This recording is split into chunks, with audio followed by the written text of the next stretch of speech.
5 de julho, Dia da Mulher Negra, latino-americana e caribenha. No Brasil, Dia da Mulher Negra brasileira, Dia de Teresa de Benguela. Quem foi Teresa de Benguela? Ela viveu no Mato Grosso no século XVIII.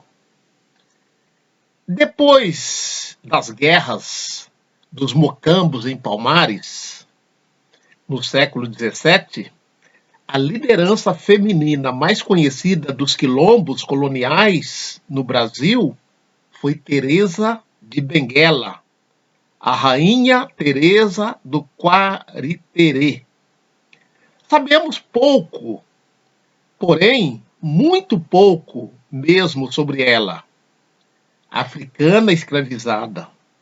Talvez tenha chegado às áreas de mineração por volta de 1730. Havia denúncias de que africanos recém-desembarcados nos portos de Belém e São Luís eram clandestinamente revendidos e transportados para a capitania do Mato Grosso. Seriam eles tanto africanos ocidentais, muitos da Alta Guiné, quanto centro-africanos, entre os quais aqueles embarcados ao sul de Angola, via Porto de Benguela. Em meados do século XVIII, mais exatamente em 1748, já é registro de quilombos, inclusive do Quariterê. Ele foi crescendo de tamanho e em população e formou mais de um núcleo, atraindo as expedições punitivas das autoridades coloniais. Visto como ameaça, era atacado, mas ressurgia. Em 1770, porém, ocorreu uma grande expedição punitiva e o Quariterê foi considerado extinto. Segundo memórias do bandeirante Felipe José Nogueira Coelho, um grande quilombo teria surgido no Mato Grosso na primeira metade do século XVIII, sendo destruído em 1770, quando acabaram capturados, entre homens, mulheres e crianças, mais de 100 mil quilombolas, 30 dos quais eram índios.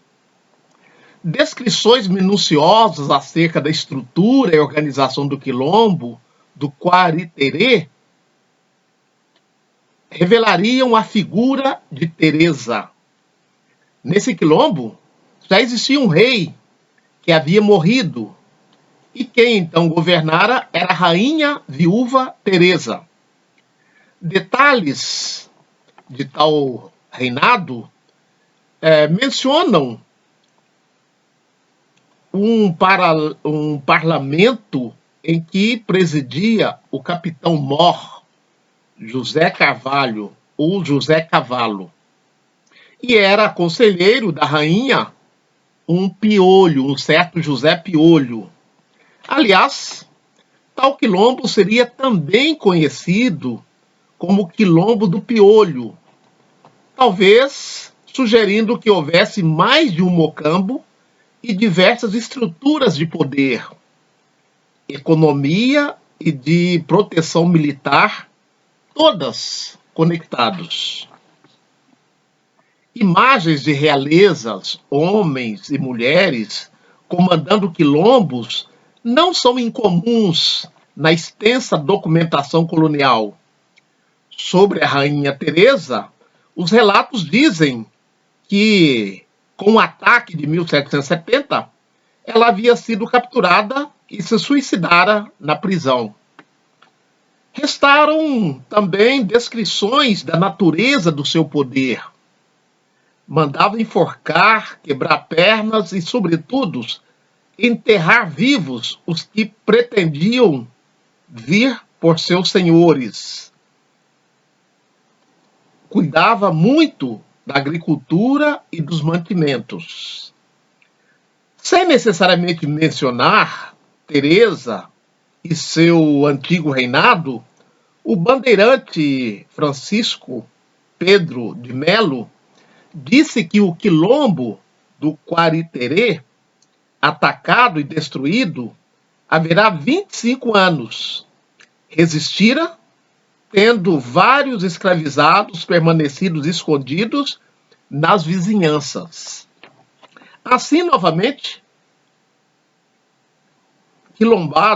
aquilombados morreram, uns de velhice, outros nas mãos dos gentios, cabixis, com quem tinham continuado a guerra, a fim de lhe furtarem as mulheres, das quais houveram filhos caborés. A novidade dos remanescentes dos quilombos do Quariterê era a sua reinvenção étnica, junto a grupos indígenas do Mato Grosso colonial. Os sobreviventes do reino de Teresa de Benguela eram regentes, padres, médicos, pais e avós do pequeno povo que formava o atual quilombo. No fim do século XVIII, ressurgira com vigor e originalidade esse quilombo, constituído por uma população de africanos mais velhos e indígenas mais jovens. Eram, inclusive, os africanos, seus antigos moradores, que ensinavam os indígenas as palavras em português e algo do catolicismo. Então, essa história da Teresa de Benguela está nessa obra aqui, Enciclopédia Negra, organizada por Flávio dos Santos Gomes, Jaime Laureano e Lília Moritz Schwartz.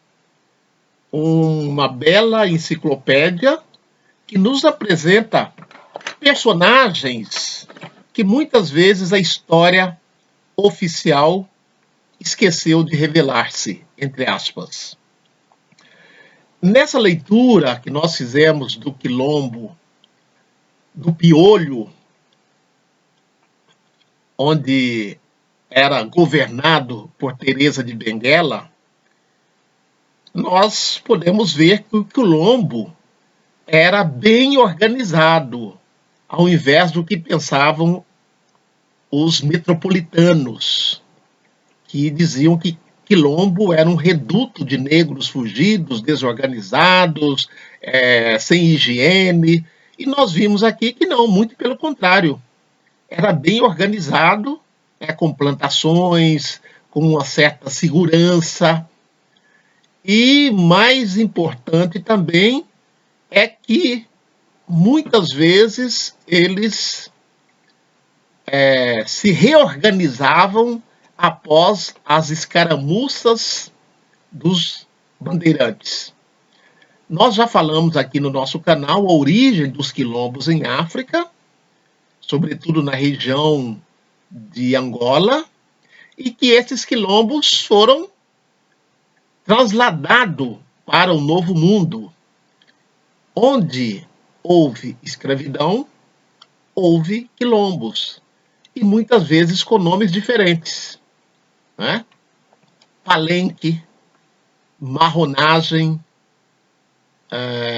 no Brasil, quilombo, e assim por diante.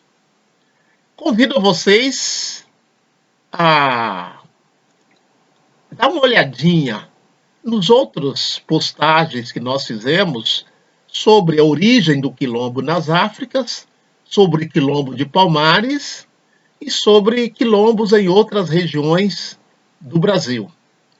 Africanidades Conectadas.